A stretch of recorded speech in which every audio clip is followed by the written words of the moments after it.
Detective James stepped out of his car, the cold night air chilling him to the bone. The moon hung low in the sky, casting long shadows that danced upon the ground.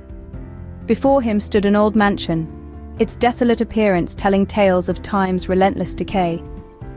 The mansion, once a symbol of grandeur, was now a silent witness to the mysteries that lay within its crumbling walls. A call had led James here, whispering tales of a possible murder. As he neared the mansion's entrance, the door creaked open, as if inviting him into the heart of its secret. Hesitation tugged at his instincts, but with a deep breath, he stepped into the dimly lit hallway, the echo of his footsteps seeming to disturb the mansion's long-held silence. Inside, the mansion was a relic of the past, its antique furniture coated in layers of dust. The scent of decay permeated the air, a testament to the mansion's long years of neglect. Navigating through the echoing silence, James found himself in the drawing room. Here he found a group of people, their faces as pale as the moonlight that filtered through the mansion's cracked windows. Among them was the mansion's owner, Mr. Edward Blackwood, a man known more for his solitude than his wealth. "What happened here?" James asked, his voice slicing through the heavy silence. He followed Mr. Blackwood's trembling finger to a corner of the room where a man lay motionless on the floor, a deep gash across his throat. James's eyes took in the grim scene, the first piece in the puzzle of this chilling mystery. James's mind was already piecing together the puzzle. The room was filled with an air of dread, the faces of the people in the room a mirror of the terror they felt. Among them was the mansion's owner, Mr. Edward Blackwood, a man known more for his solitude than his wealth. "What happened here?" James asked, his voice slicing through the tension that hung heavy in the room. The tale unfolded, a séance interrupted by sudden darkness and a gruesome discovery made in the returning light, a man lifeless with a deep gash across his throat. James listened, his eyes scanning the room, his mind whirring. "Who else was here?" he inquired, his gaze resting on each person. One voice rose above the rest, a woman, her voice shaking. "Just us. We were all here. Except for one." "One?" James queried, his eyebrow arched in curiosity. "Yes, my sister Evelyn," Mr. Blackwood interjected. "She went to fetch some candles when the lights went out. She hasn't returned." James took in the information, his mind already constructing the narrative. He instructed the others to stay put while he went to search for Evelyn. The mansion was a maze of rooms and corridors, the darkness making each turn a gamble. Eventually he found Evelyn in the library, her back turned to him as she rummaged for candles. "Evelyn?" James called out. The fear in her eyes was palpable as she turned around. "Detective, I didn't do it," she whispered. James moved closer, his voice steady. "Do what, Evelyn?" Her trembling hand pointed to a bookshelf. Behind it, James discovered a hidden passage leading to a secret room. Inside, the murder weapon, an ornate dagger, and a torn piece of fabric that matched Evelyn's dress. "Evelyn, why didn't you tell me about this room?" James asked, holding up the evidence. I didn't know," Evelyn stuttered, her eyes welling up with tears. "I swear, Detective, I didn't kill him." Evelyn pointed to a bookshelf, behind which James found a hidden passage leading to a secret room. The investigation had truly begun. Inside the secret room, James found the murder weapon, a sharp ornamental dagger, and a torn piece of fabric that matched Evelyn's dress. The room felt like a moment frozen in time, an echo of the mansion's haunted past. "Can you explain this, Evelyn?" James held up the torn fabric, his eyes never leaving hers. Evelyn's reaction was pure surprise, her eyes wide, her hands trembling. I didn't know about this room, Detective," she stammered. "I swear, I didn't kill him." James had seen enough liars in his career to recognize sincerity when he saw it.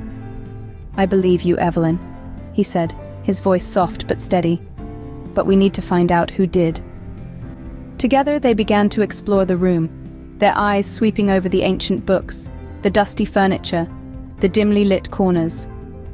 The room was a hidden sanctuary, a secret chapter in the mansion's history that was waiting to be discovered. James's attention was drawn to a diary on a desk, It was old, its leather cover worn out by time, but the entries were as fresh as if they were written yesterday. The diary belonged to Mr. Blackwood. It was filled with his thoughts, his obsessions, his dark fascination with the occult. Mr. Blackwood seemed to have an unhealthy interest in the supernatural, James said, flipping through the pages. He was planning to summon a spirit from the grave. Evelyn gasped, her hands flying to her mouth. That's impossible, he wouldn't... Their conversation was cut short by a loud crash from the drawing room. The sound echoed through the mansion, sending a shiver down their spines. "Stay here, Evelyn," James said, his voice firm. "I'll go check it out." But Evelyn grabbed his arm, her eyes filled with fear. "No, detective, we should stick together." And so they left the secret room behind, their hearts pounding, their minds racing. The mansion was no longer just a house. It was a labyrinth of secrets, a puzzle waiting to be solved.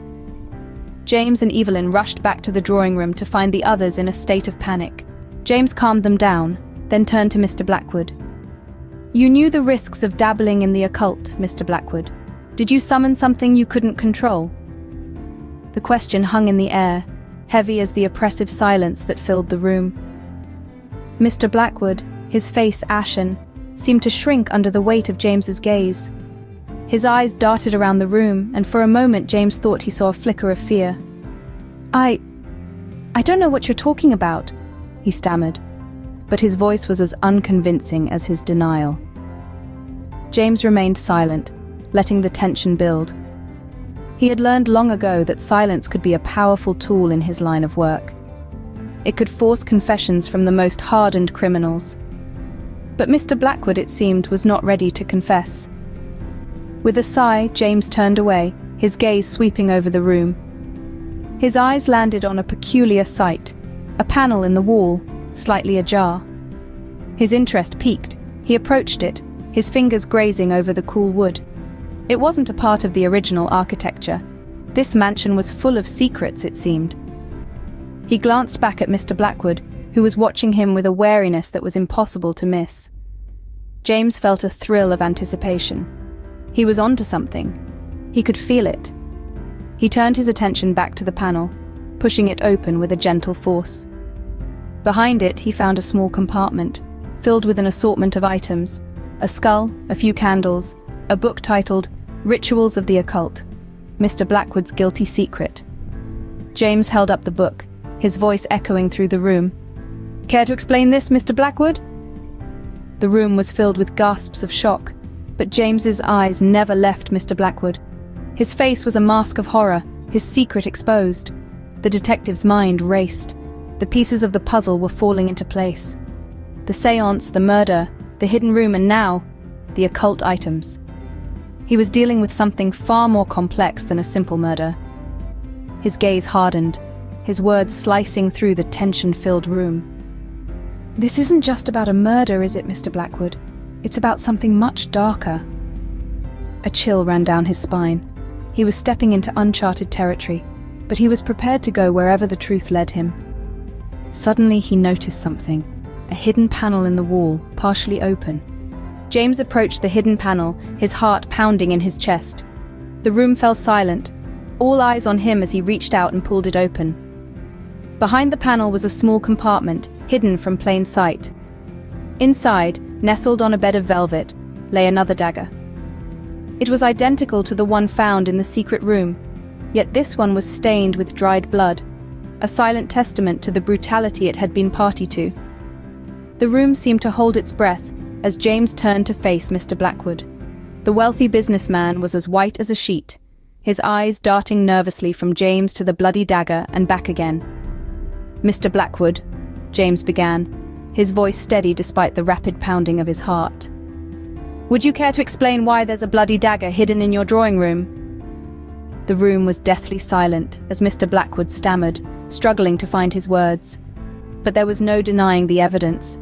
The bloody dagger, the secret room, the torn piece of fabric, they all pointed to one person. I didn't mean to," Mr. Blackwood finally confessed, his voice barely above a whisper.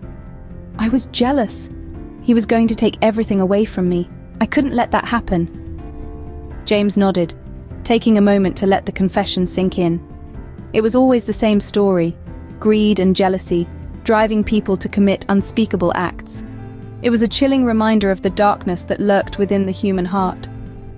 He took a deep breath, looking around the room at the faces of the terrified guests. They had come here for a séance, hoping to witness a supernatural spectacle. Instead, they had been thrust into a real-life horror story. And so, the chilling murder in the old mansion was finally solved, James declared, his voice echoing through the room. Not by the supernatural, but by the all-too-human motives of greed and jealousy.